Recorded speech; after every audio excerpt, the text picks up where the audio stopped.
Hello, everyone, and welcome to Battle of the Beasts Reptile Rampage, episode number 8. Episode number 9. This is the ninth battle in round 1, where we'll have 2 more beasts fighting out for one of the last remaining spots in round 2. We've entered the halfway point of round 1. We already got 8 of our round 2 beasts, and now we need to find 8 more, as the remaining 16 have yet to fight. So, with this matchup, I will say this has potential to be interesting, but also has the slight hint of this is kind of obvious, and that is where I'm thinking, yeah, let's have it here. Because it's not as obvious as previous battles, it's not as unpredictable as previous battles, but I just think sandwiching it here will be a good, little checkpoint, I guess. So yeah, that's why this battle is here. Anyway, let's introduce the beasts. Representing Series 20, the Isle of Ghosts. The beast which I voted as the strongest beast from this series, we have Skalix, the Snapping Horror, versus his opponent. A representative of Series 31, Guardians of Tangala. I had to check that one because I did forget. This beast has been voted by me as the weakest of its series, but it still has the potential to be a strong, resilient beast. So it's not entirely all said and done right before the battle even starts. But let me introduce you this beast's debut battle, Pirano, the Water Dragon. So, Skalix versus Pirano. Honestly, with the battle of these two reptilians, I am interested to see how it will go. Will we lose another dragon, or will we lose an Ankylosaurus? I don't know.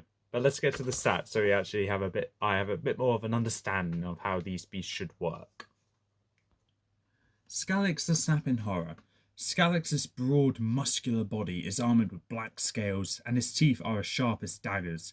His tail ends in a great club, spiked with bony knives, making it difficult for a quester to have any line of attack against this monstrous crocodile. Age 173, power 228, magic level 164, frag factor 86, size 246. Powers and abilities: natural weaponry, natural armor, enhanced strength, enhanced speed. That I was not aware of, by the way. And underwater breathing. Weaknesses: holes in scales. There are gaps between Skalix's armor, like scales, meaning someone with precise aiming can hit the weak flesh beneath the scales. Blinding. Skalix can be blinded if his eyes are struck by sharp objects. And tail removal. Despite being covered in scales, Skalix's tail can be cut off if sliced with enough force. Pirano the Water Dragon. This beast does not have a bio in the Holy Bible as of yet, so that's all I can really say about him. But he does have powers and abilities. Them being underwater breathing. Being an aquatic beast, Pirano can breathe in and out of water. Natural weaponry, sharp teeth, claws, as well as serrated fins on his front legs and back. Flight, despite having no wings, he is able to fly. Mindra suspected that it is Netherworld magic that gives the Water Dragon this ability, so we'll give him flight. Enhanced strength and enhanced durability. Weaknesses, there's none.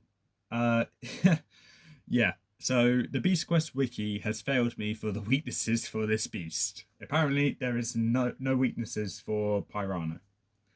Whether that will change in the future, I don't know, but this is as of the current time in the present. So, yeah, Pirano, no weaknesses for you. Okay, and with the stats done for Skalix and Pirano, the battlefield is going to be a swamp arena. Obviously in the combat arena, but with the swamp battlefield.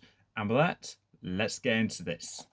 As the chamber doors open, Pirano bursts through the sky exit, lands on a perch, and roars into the arena, showing off his sleek design to the spectators who haven't seen this beast before and are starting cheering for this incredible looking beast. Meanwhile, on the other side of the arena, a low growling can be heard, as well as one thump, then another, and another, and another. And eventually, Skalix shows himself, roars into the arena, swinging his tail from side to side to draw attention to himself. All the spectators immediately start cheering for Skalix, seeing a beast that they do recognise coming out of the chamber and claiming dominance over everyone here. Pirano, not taken too kindly to the fact that he's being outdone, immediately dives down towards Skalix, soaring towards him, by the way, in which Skalix just stands where he is, ready to take any hit that Pirano can dish out. Pirano lifts up one of his claws and goes to scratch right at Skalix's face. It barely scratches the scales, and Skalix just snaps back with his mouth. Pirano is able to withdraw back before diving straight into the water and trying to attack Skalix from underneath, which he does to go and scratch at. Skalix gets a little jolt being pushed upwards, but he just stands on his hind legs with the balance of his tail, and just slams himself back down onto the ground right where Pirano was, knocking Pirano down underwater. As Skalix makes its way to the centre of the arena, he stands in a curved formation around the arena, keeping an eye out for Pirano, who now is up in the air, soaring around. As Pirano soars down to attack Skalix, Skalix turns around and swings his tail towards Pirano. Sorry. Pirano sees that, ducks below the tail, and goes to scratch at Skalix again, but again it does nothing. Instead, Pirano bites down onto the base of Skalix's tail, in which Skalix roars in frustration because he can't reach him. In which what he does is he just makes his way up to the wall of the arena, with Pirano still trying to scratch and tear at his tail, with little success, might I add. Skalix then swings his entire body and slams Pirano into the wall of the arena. Pirano immediately lets go from the pain, and as he slumps down, trying to regain himself, he fails to notice that Skalix has taken a few steps back, is ready in his tail, and goes to swing it down directly towards Pirano, knocking Pirano along the wall of the arena, halfway around the arena with that much force. As Pirano regains himself, he stares in shock at Skalix just making his way over to him, not batting a single eye at how ferocious he is. Pirano immediately dives underwater and decides that he's going to have to try and use Skalix's weight against him.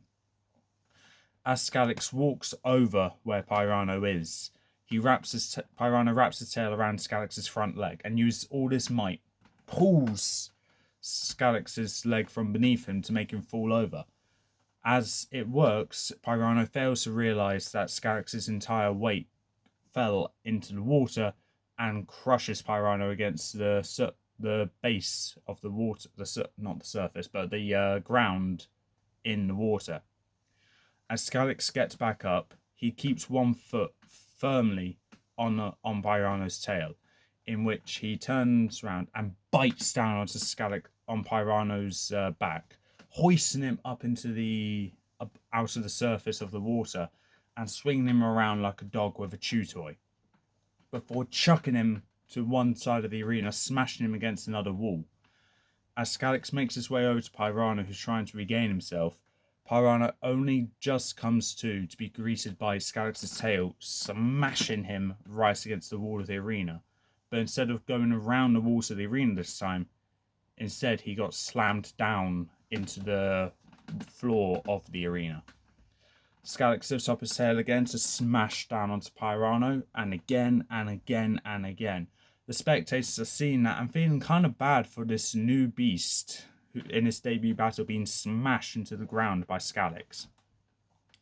Skalix then eventually stops with smashing Pirano into the ground, faces him, and Pirano just barely has a little bit of life left in him, refusing to break eye contact with Skalix, and just roars in defiance at him. Skalix roars back and bites down onto Pirano's muzzle, his upper and lower jaw, let's say, his teeth penetrating his scales, and then hoists him up into the air before swinging his whole body into the wall of the arena again.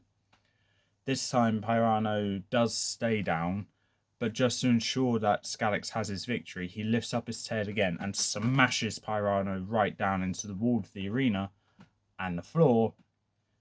It's this time hitting his body, crushing his ribs in, making it impossible for Pirano to even try and get back up.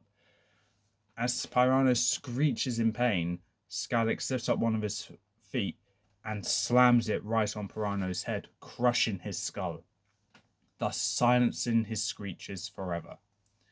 As Skalix makes his way back to his chamber, satisfied with the victory, he turns round to stare at the corpse of Pirano. And satisfied with what he's done, he roars into the arena, thus causing all the spectators to start cheering from him, who were at that point staring in shock and horror at the brutal death that Pirano faced. Skalix, satisfied with everyone cheering for him, makes his way back to his chamber, ready for round 2. So that's Skalix has won, Pirano has lost. If you think Pirano should have won, please comment below. I think that how my words final, and Skalix moving on to the next round. Yeah, let's be honest. I don't really think Pirano was gonna win. He had no ranged attack, so he had to rely on close range, and that is where Skalix, excels at, with his tail, his jaw, his whole armor. Everything about Skalix is built for close range, and Pirano, unfortunately, he has the speed on his side, but Skalix has speed as well. And Skalix didn't even need to use the speed to stop Pirano. I do believe this was a bit of a one-sided match, which is the whole idea. Pirano, the way I see it, had no chance of beating Skalix. So the fact that he even lasted as long as he did is an accomplishment in its own. As for a debut battle for Pirano, I just feel a little bit bad for him. Then again, other beasts that have debuted battled in this tournament haven't really fared much better either. Draka is the other one. So yeah, seeing Pirano get completely demolished is, not something that you'd expect to see, but it can't be helped. I tried his best, it didn't work, and for that, Skalix moving on to round 2. With that being said, that's all for this time. If you like what you saw, leave a like, leave a comment, subscribe, press the notification bell down in the corner below, and I'll see you next time.